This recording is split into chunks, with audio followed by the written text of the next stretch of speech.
हारने की कगार पे। अगर कांग्रेस को लेकर खुशी होती या कांग्रेस को लेकर उम्मीद होती तो फिर ये अधीर रंजन चौधरी की हार को क्या देखते हैं? नहीं, आप ये देखिए ना कि नेशनल पार्टी तो इसमें कांग्रेस ही है और इस इंडिया अलायंस को लीड भी कांग्रेस ने किया और राहुल गांधी ने इस इलेक्शन में काफी ज्यादा मेहनत करी है, ये तो देखो हम सबको मानना ही होगा। और जिस तरीके से राहुल गांधी ने नैरेटिव सेट की है वो मेरे ख्याल से एक उत्साह लेकर आया कांग्रेस वर्कर्स के बीच में, जो लगता था कि राहुल गांधी सारे इलेक्शन हारते ही हारते हैं और या जहां भी राहुल गांधी जाते हैं वहां उन्हें हार का सामना करना पड़ता है। मेरे को ध्यान है पहले कई इलेक्शन थे, चाहे भले वो विधानसभा के इलेक्शन हो, तो उस समय राहुल गांधी की डिमांड ऐसा सच होती नहीं थी। अगर हम उत्तर प्रदेश की बात करें तो आपका कहना है बिल्कुल ठीक है कि समाजवादी पार्टी ने, अखिलेश यादव ने वहाँ जितने भी ग्राउंड था वो तैयार किया, लेकिन ये बात भी फैक्ट है कि राहुल गांधी ने वहाँ काफी मेहनत करी। अखिलेश यादव, राहुल गांधी एक साथ गए और राहुल गांधी ने जो नैरेटिव वहाँ तैयार किया, आरक्षण हटा देंगे, संविधान बदल देंगे और हम गरीबों को पैसा देंगे, वो सारा नैरेटिव वहाँ बहुत अच्छे तरीके से राहुल गांधी ने वहाँ तैयार किया। राहुल गांधी और अखिलेश यादव ने वहाँ मिलकर बड़े एक अच्छे तरीके से काम किया। बिल्कुल, हमारे सहयोगी हैदराबाद से राजकिरण भी हमारे साथ हैं और बीजेपी कार्यालय से विकास चंद्र भी हमारे साथ हैं। विकास जी, आपका रुख कर लेती हूँ, क्या कुछ तैयारियां वहां पर चल रही हैं? क्योंकि अब से कुछ ही देर में प्रधानमंत्री नरेंद्र मोदी के वहां जाने की तैयारियां हैं और तब तक रिजल्ट्स भी सामने होंगे। हालांकि सरकार और एक बार फिर से मोदी सरकार का वो जो मोटो दिया जा रहा था वो तो अब सामने है।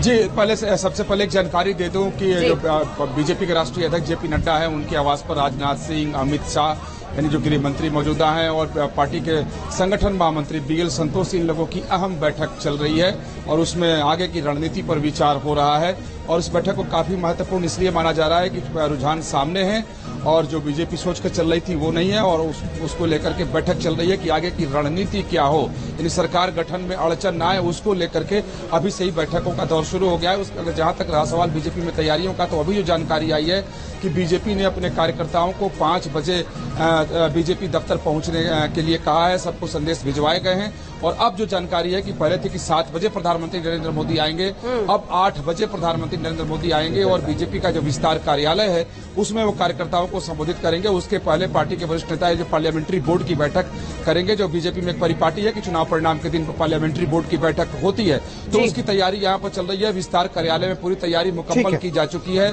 सुरक्षाकर्मी वहां पर लगाए जा चुके हैं और सिर्फ अब यह है कि पार्टी कार्यालय में जो एक जमघट सा रहता था, देखा था हम लोगों ने 2019 में कार्यकर्ताओं का, वो जमघट नहीं सुबह से आपसे जब बात कर रहा हूँ या फिर हम स्टूडियो में भी बैठ के वही देख रहे थे कि इस बार पटाखे नहीं जले, इस बार लड्डू खिलाती हुई तस्वीरें नहीं आई, इस बार इस गर्मी में भी गुलाल लगाते हुए एक दूसरे को वो तस्वीरें नहीं आई। हालांकि वो तस्वीर कांग्रेस दफ्तर पे भी मिसिंग है। बिल्कुल, मतलब ये ऐसा नतीजा रहा। बहरहाल एक बार मैं हैदराबाद का रुख करूंगा, राजकिरण जुड़े हुए हैं। राज, अब हैदराबाद की पॉलिटिक्स में क्या समझे? माधवी लता का आना और उसके बाद ऐसे हार के चले जाना, क्या मतलब, इसको क्या समझ में आता है? असदुद्दीन ओवैसी का गढ़ था, एक बार फिर से प्रूव कर दिया।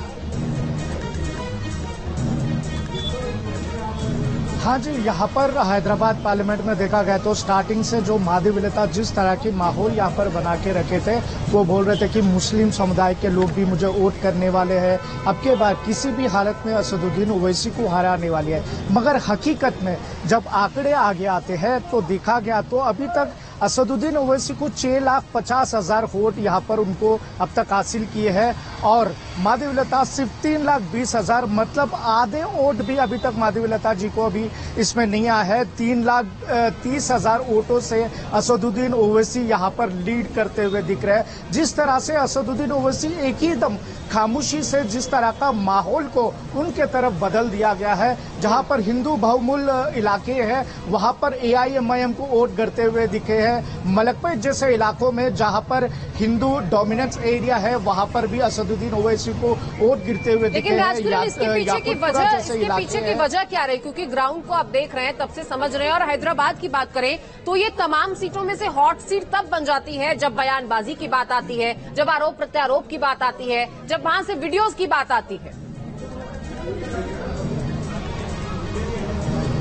जी हाँ, खास तौर पर जो अभी मैं दो कॉन्स्टेंसी बोला था, एक है मलकपेट और एक है याकुतपुरा। ये जो कॉन्स्टेंसी जो ओल्ड सिटीज है, थोड़ा कॉर्नर एरिया पे रहते हैं, जहां पर हिंदू डोमिनेंस एरिया है, जहां पर एमआईएम का एमएलए भी वहां से जीत चुके हैं। तो इस एरिया में असदुद्दीन ओवैसी ने खास तौर पर बहुत ही डेवलपमेंट वहां पर किया गया है और हमेशा 24/7 ये एरियाज में वहां के एमएलए हमेशा अवेलेबल रहते हैं। शायद यही वजह हो सकता है जो हिंदू वोटर्स भी असदुद्दीन ओवैसी के तरफ अब के बार असदुद्दीन ओवैसी के तरफ टर्नआउट हुए हैं, जहां पर मंदिर के पास भी जाके असदुद्दीन ओवैसी पहली बार वोट मांगते हुए नजर आए, हिंदू एरियाज में भी जाके वोट मांगते हुए नजर आए। यही उस दिन लोकसभा जब चुनाव